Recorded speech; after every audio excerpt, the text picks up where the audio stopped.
Какое ваше самое первое воспоминание из детства?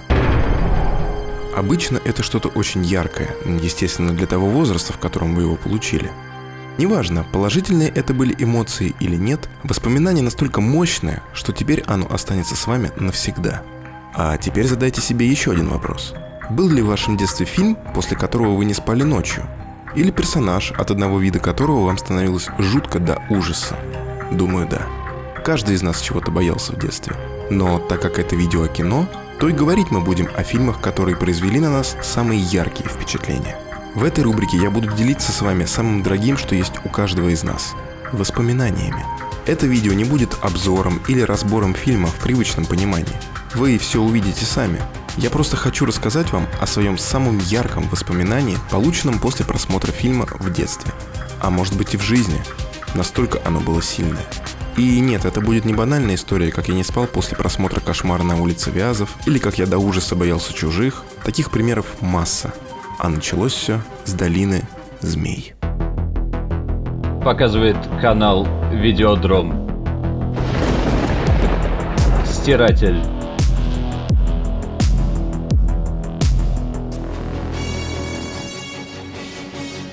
Добрый вечер. Здравствуйте, товарищи. Вся эта история случилась еще в СССР. По моим подсчетам, 89-90 год. Мне было примерно 5 лет. У нас был огромный по меркам моего детства черно-белый телевизор. Рубин вроде, но я могу ошибаться. Небольшая справка для тех, кто не представляет себе, что такое телевидение СССР конца 80-х. Целый день шли только новости, политика и балет. Серьезно, я помню только это. Крайне редко показывали фильмы, и когда такое случалось, это было событие. В 16:20 выпуск новостей. Да ну. Прежде чем я покажу вам то, что является для меня самым страшным кошмаром, давайте вкратце познакомимся с сюжетом. Индокитай, 1954 год. Фильм начинается с того, что военный после аварийной посадки вертолета крадет из храма ценный артефакт. Не двигаться с места, косоглазые обезьяны. И прежде чем он уходит прочь, один монах толкает очень эмоциональную речь, к которой приживает страшная музыка и название фильма. Причем это происходит настолько неожиданно, что поначалу даже не веришь этому. Смотрите.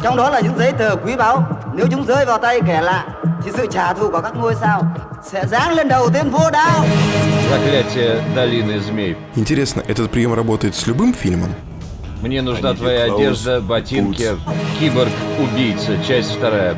После очень долгих титров и зловещей музыки начинается первая часть фильма, которую, честно говоря, не сильно насыщена событиями. И в детстве я ее не особо запомнил. Итак, группа отчаянных во главе с тем самым воякой едут в храм. Там, по легенде, хранится оружие, которое привезли на землю пришельцы, и наши герои хотят добыть его. В целом, сюжет этого фильма очень напоминает Индиану Джонса. Манускрипты, древние письмена, джунгли и, конечно же, змеи.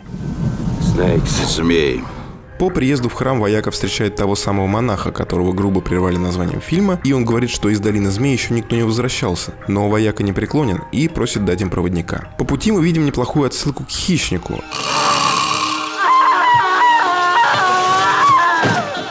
Там что-то есть в этих деревьях.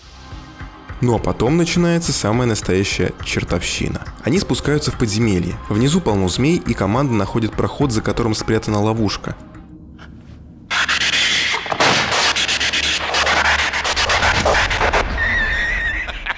Да, я понимаю, что в 2К18 это смотрится ужасно, но мне в 5-летнем возрасте казалось, что они стреляют прямо в меня. Запах от манускрипта привлекает огромного змея, который тоже засел у меня в голове. В итоге его сжигают глазные лазеры статуй, и наши герои проходят дальше. И вот, наконец, они нашли пришельца и то самое оружие, точнее амфору, в которой что-то спрятано. Мощь и сила в амфоре. В амфоре. Не трогайте. Отойдите. В итоге вояку убивают, а амфора попадает к не совсем порядочным людям, которые хотят получить власть над миром. Ну, здесь все стандартно. Посмотрите на графическое изображение. Амфора содержит еще один контейнер. А что в контейнере? Еще не знаем. И перед тем, как я покажу вам то, после чего не спал ночь, и меня, 5-летнего щегла, откачивали валерьянкой, хочется сказать, что фильм очень атмосферный. И несмотря на темп и спецэффекты, ты просто с головой окунаешься в сюжет и ждешь развязки. Многие называют «Долину змей» самым страшным фильмом ужасов. Да, и для меня он такой, но это не фильм ужасов, а приключенческая история с элементами мистики. Ужасом для меня стала финальная сцена фильма. Злые руки приумножат зло, заключенное в амфоре, и приведут мир к гибели. И тем не менее, контейнер будет вскрыт. Итак, амфору начинают разрезать лазером, параллельно пытаясь узнать у профессора, что в ней. Внутри оказывается куб, а в нем жидкость, которую выкачивают в пробирку, и злодей, желая заполучить мощь и силу пришельцев, берет ее в руки. А дальше, дальше как раз то, что является лично для меня до сих пор самой страшной сценой в истории мирового кинематографа. Быстро к краму, смойте водой! Мои глаза, мои глаза! Не подходи к нему! Иди!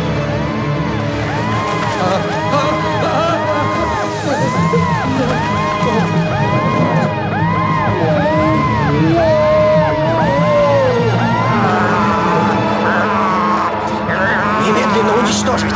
Но это же Брича! Это уже не Брича.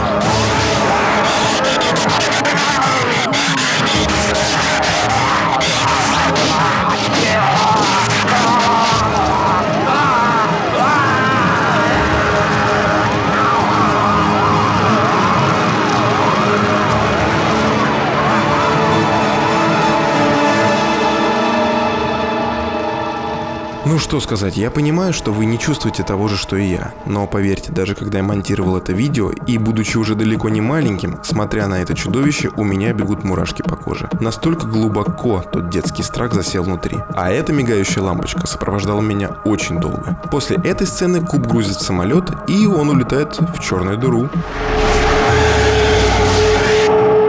Нихуя не понял.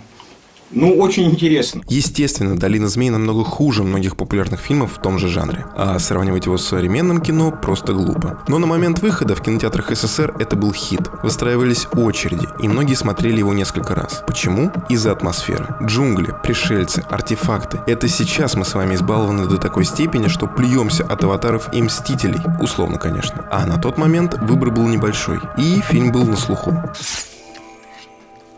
Пожалуйста, сохраните до конца сеанса, сэр. Конечно, потом я испытывал подобные чувства, но они никогда не были настолько сильными и настоящими. Я до ужаса боялся Т-1000 из второго Терминатора. Огромное впечатление произвел фильм «Муха». Нечто. Тоже было то еще испытание. Но все это было позже, и ночами они ко мне не приходили. Хотя... Подождите, был еще один фильм, после которого меня мучили кошмары. Причем на момент его просмотра мне было уже 20 лет. Какой? Наберитесь терпения. А в следующем «Стирателе» мы вспомним 10 самых жутких серий баек из склепа.